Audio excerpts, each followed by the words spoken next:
It's not just the regulations, it's the cost of doing business, it's the taxation. Getting a license costs a ton of money. It's prohibitive to anybody that has a great product, a great idea to come in and try to start getting into the market. You're listening to 15M Mastery, a show that empowers you with insights from the leading iGaming experts to enhance your personal or business performance. The show is brought to you by tech-driven affiliate and media company Already Media, and supported by the AI-powered data analytics platform Blask. Yo Investments, a fund manager investing in outstanding people who are disrupting the iGaming, fintech, and crypto industries. And BC Game, the multi-award-winning crypto casino with a player-centric approach. Hello and welcome back to 15M Mastery. Today we have Perry Smith, an advisor and gaming industry expert and former CEO of Pinnacle Sports. This is the final episode with Paris where we will focus on the unique challenges and the opportunities in the US betting market. Welcome back, Paris. Thank you for having me. Let's go. As each state creates different regulations, which business approaches work best to handle various compliance needs while keeping the player experience consistent? You know, that's a tough one, only because not every state is created equal, right? So there's more value in different states. So the first component is to make sure that you are going into a state that isn't already saturated, that the tax structure, there's so many components. The tax structure makes sense. The saturation isn't too heavy and the different regulatory requirements aren't too stringent and actually create bottlenecks in order for growth. But, having your team and your systems creating the agility from the beginning with the technology, I think that's really going to be the key for different companies going into different markets. So do you think at least companies focusing more on the product side of the business or the brand side of the business when it comes down to US and they're state by state kind of different various regulatory scenarios? Yeah.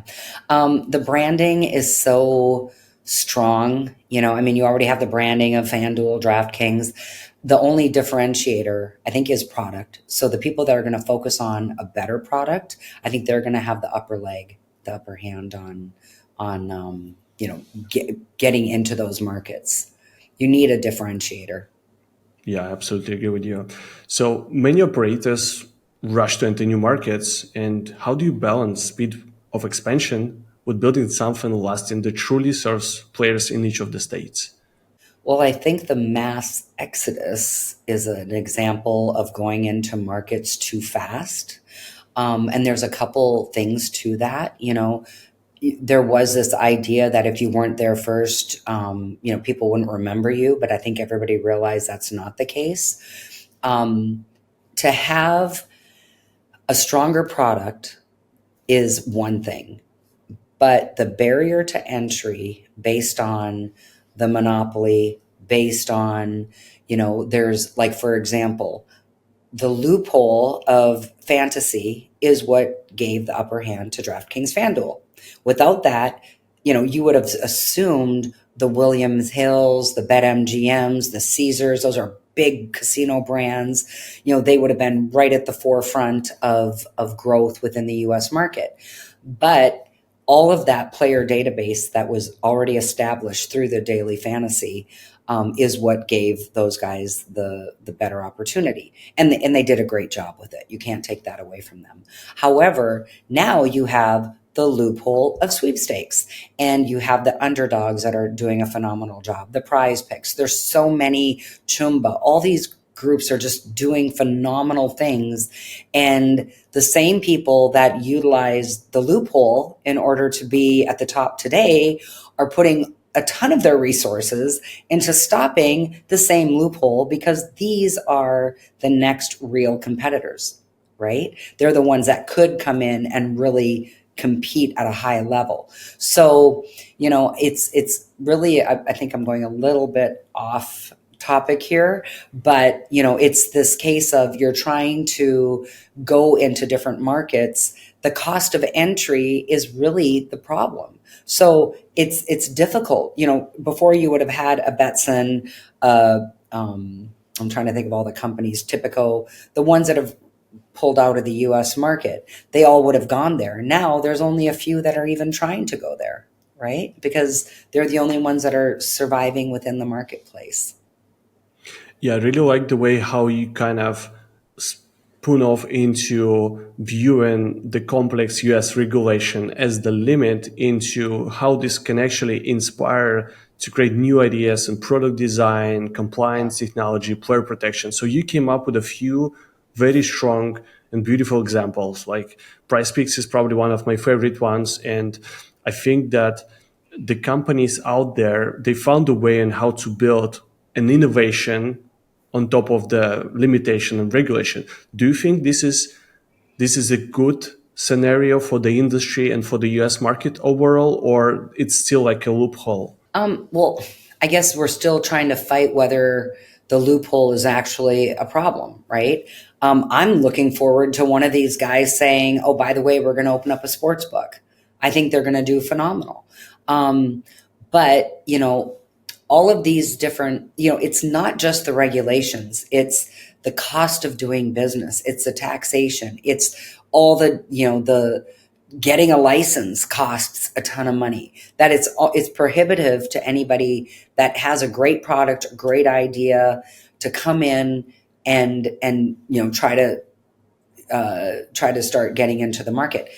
Pinnacle would be the perfect example of a company that if they were to go into the US market, their brand is known, it has a reputation in itself, to the betters. However, we've run the numbers. It doesn't make sense for us to, for them now to enter the U.S. market at this time. It's just too prohibitive.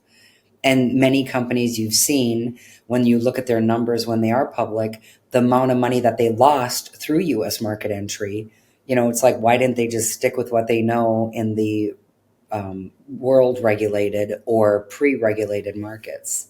Yeah, I absolutely agree with you. So I think in the last episode we had a really nice conversation about the responsible gambling, and your answer was spot on. But I just want to touch that topic specifically for the US market. And in such a competitive market, do you think there is a way on how to embed responsible gambling measures in a way that will resonate with both regulators and players?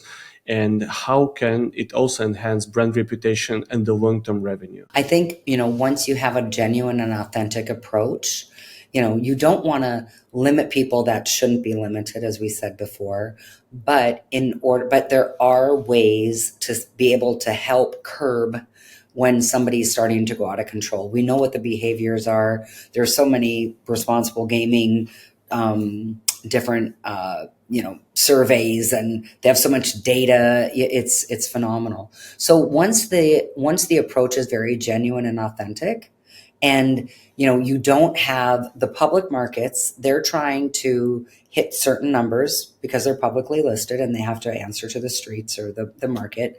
And so they're supposed to get X amount of new players, yet the responsible gaming or X amount of new deposits, or whatever their metrics are. But a lot of times it's not consistent with the market. Expectations aren't consistent with the general business, and which would include responsible gaming. So, if that can get more aligned, if people can view it as a true, authentic approach to responsible gaming, I think, we're going to be much better off. I think we've done a much better job learning from other markets, such as the UK market, right? They've put in different limits that are totally ridiculous that we haven't had to resort to. So it is the responsibility of the operators and the providers to ensure that there is a foundation of responsible gaming, so we don't have to make it this big regulatory issue. And it's good business. Yeah, yeah, absolutely agree with you. There is a saying, think global, act local. And I think that US market, with all of its complexities and nuances across all the states, can be treated like as the country of many countries in a way. So you had the experience of running a truly iconic global sports betting company. So when gaming companies are spreading across states, how do they build local teams that will understand their markets, maintain company values, and still quickly adapt to changing rules? Yeah, that's super tricky with our 50 total states, obviously not all regulated. But I think localization is a real key to success. Globally, companies like Betson have done a phenomenal job and breaking it down. It is the same within the states through a bunch of different scenarios, whether it be through a marketing, whether it be through the fact that taxes are different, you have to look at different marketing promotions. Um, it's there's many things that are consistent across all the states with regards to the user experience. It's not like you have to have well, maybe in some states you need a different language, focusing on a different language, but it's not like, in America, you have your American sports, right? So your product offering will be consistent across all the states, generally speaking. Whereby, if you're in Australia, you need horses, you need rugby. If you're in the UK, you need horse racing, you need European football, right? So at least there's that consistency. But I think the companies that are looking locally focused from the marketing perspective of the offers based on the regulatory requirements, I think they're the ones that are really going to thrive. Yeah, I totally agree with you. And I think the ones which are understanding the very local specifics, and I think Barstool done a great job with, their like college influence and understanding of a super localized niche audiences. This is something which allowed them to, explode from the marketing and the fan base perspective. So let's talk a little bit more about the future of the US market, because as the more states will definitely open to sports betting and casino and federal talks, they continue. Which trends do you think will shape the US gaming's future, and what steps should companies take now to prepare for the future? Well, if I could put out in the universe what I want, there would be more true sports betting sites that aren't focusing on the hold percentage, like, through same game parlays and different things like that, because there is a market for a true sports bettor. Pinnacle proved that many years ago. The other area that I think really needs to be focusing on is the iGaming, online casinos, because that is where all these companies that everybody's complaining about that are making all this money offshore or unregulated, it's because there's no casino offering. So if you're going to prohibit it and say you can't have it, you need to know that people are going to find it.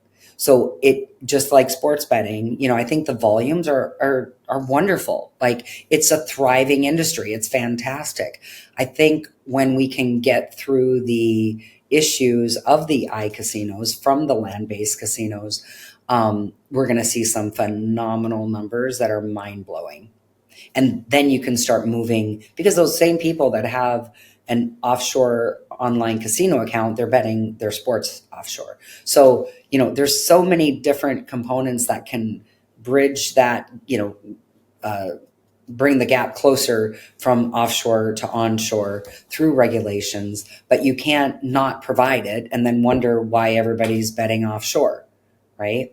When they open that up, I think it's going to be a real advantage from a tax perspective as well to the U.S. market.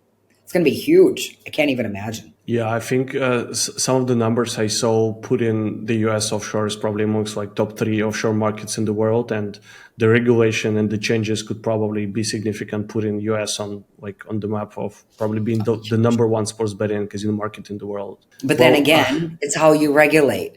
So if you want to put ridiculous tax in place, you're going to make people not want to bet there, and then you're going to continue. So, at some point in time, the people that are helping do the regulations, if they were looking at it, what is the point of regulation? You want to protect the people and create tax dollars.